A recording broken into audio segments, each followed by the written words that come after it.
এই যে বিষয়টা হচ্ছে যে প্রথমে যে শেখ হাসিনা ভালো তার একটা বিষয় নিয়ে কথা হলো।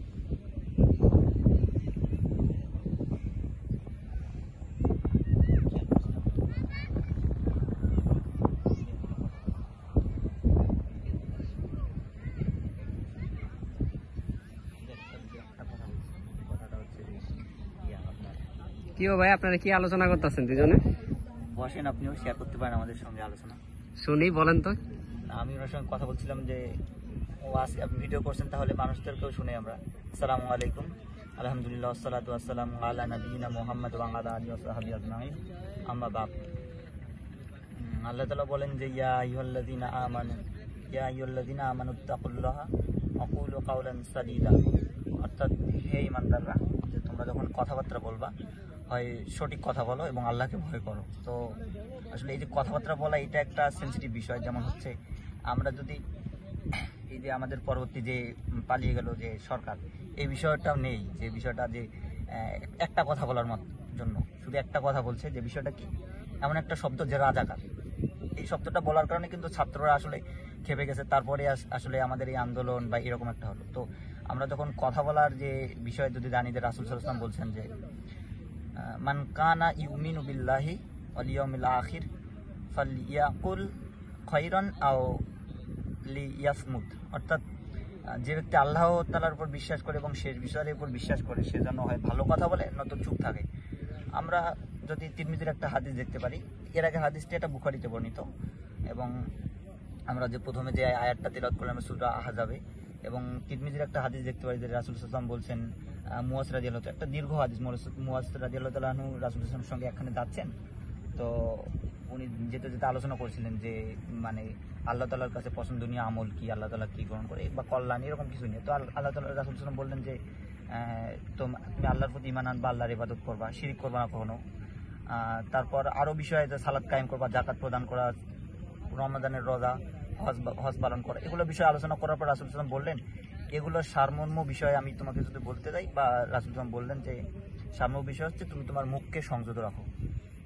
এই বিষয়ের এই হাদিসের উপর আমরা যে আরো একটা রাসূল সাল্লাল্লাহু আলাইহি ওয়াসাল্লামের হাদিস দেখতে পারি, যে রাসূল সাল্লাল্লাহু আলাইহি ওয়াসাল্লাম বলছেন যে কেউ যখন দুই চোয়ালের মাঝখানের অঙ্গগুলোকে হেফাজতের দায়িত্ব নেয়, তো তার জান্নাতের জিম্মাদার আমি নেব। তো এগুলো কিছু আসলে মুখের বিষয় সম্পর্কে, বা আমাদের যে জিবা যে কথা বলি, এই কথাটা আসলে সেন্সিটিভ। যখন আমাদের মুখ থেকে একটা কোনো কথা বের হয়, তো এটা আসলে আমাদের হিসাব করে কথা বলা উচিত। তাই রাসূল সাল্লাল্লাহু আলাইহি ওয়াসাল্লামের এই হাদিসে শেষে মুয়াজ রাদিয়াল্লাহু তাআলা আনহুকে বললেন যে রাসূল সাল্লাল্লাহু আলাইহি ওয়াসাল্লাম, আমরা যে কথা বলি এগুলো কি হিসাব নিকাশ হবে পরকালে, বা এগুলো কি আমাদের পাকড়াও করা হবে? তো রাসূল সাল্লাল্লাহু আলাইহি ওয়াসাল্লাম বললেন যে তোমার মা কুরবান হয়ে যাক, এরকম বললেন। বলার পর বললেন যে ওয়াহাল ইয়াকুবুন নাস ফিন্নার আলা উজুহিহিম আও আলা মানাখিরিহিম ইল্লা হাসাইদু আলসিনাতিহিম, অর্থাৎ যখন মানুষের মুখের অসংযত কথাবার্তা, মানে আমরা যে কথাবার্তা বলি এগুলো নিয়ন্ত্রণহীন, তো এই অসংযত কথাবার্তার জন্য তাকে হচ্ছে জাহান্নামের তার অধপতনে জাহান্নামে নিক্ষেপ করা হবে, তো বা নারে নিক্ষেপ করা হবে। তো এই যে আমরা নিকট অতীতে আমাদের যে গেলেন প্রধানমন্ত্রী, তো সে একটা কথা বলছে, যে কথাটা তার কোনো সংযত ছিল না, যে রাজাকার, সে আগেই মানুষদেরকে শিবির, রাজাকার, হাবিজাবি ত্যাগ দিতেন বা অনেক কিছু বলতেন। তো এই একটা কথা বলার মধ্যে তাকে আল্লাহ তাআলা এমনভাবে অধপতনে নিয়ে গেলেন। আল্লাহ তাআলা কিয়ামতের মৃত্যুর পর তাকে হিসাব তো নেবেন মৃত্যুর পর। তো এতটা অধপতনে নিয়ে গেলেন, এখন সে দেশ থেকে এতটা ভাবে পালেন, নিকৃষ্টভাবে অপমান হয়ে এখন বাইরের দেশে ছুটাছুটি করতেছে। তো আমরা এখান থেকে যেটা আলোচনা করতেছিলাম, আমার কয়েকদিন ধরে আমি যে কয়েকজন দিনী ভাইয়ের সঙ্গে বিষয়ে আসলে কথাবার্তা হয়েছি, তাদেরকে আমি প্রত্যেকেই আসলে কথা বলার, সংযত হয়ে থাকার বা এই বিষয়টা কথা বলছিলাম। যেমন আমরা আয়াতটা থেকে দেখলাম যে আল্লাহ তাআলা বললেন যে আল্লাহকে ভয় করো আর সঠিক কথা বলো। তো সঠিক কথা বলা বা কথা বলার হিসেবে আল্লাহ তাআলা অনেকগুলো আমাদেরকে দিক নির্দেশনা দিয়েছেন রাসূল সাল্লাল্লাহু আলাইহি ওয়াসাল্লাম থেকে। এবং এই আয়াতের পরের আয়াতটাতে বলছেন যে যদি তোমরা সঠিক কথা বলো বা আল্লাহকে ভয় করো, তাহলে কি হবে? আল্লাহ তাআলা তোমাদেরকে সফল করে দেবে, দুনিয়া আখিরাত সফল। তো আমরা এটাই বিষয়টা আলোচনা করতেছিলাম যে আল্লাহ তাআলা যেন আমাদের কথা বলাতে আমরা সংযত হই, যেন আমাদের মুখ থেকে এমন কোনো কথা না বের হয় যেটার কারণে আমাদেরকে ধ্বংস হতে হয়, যেরকম হয়ে গেল।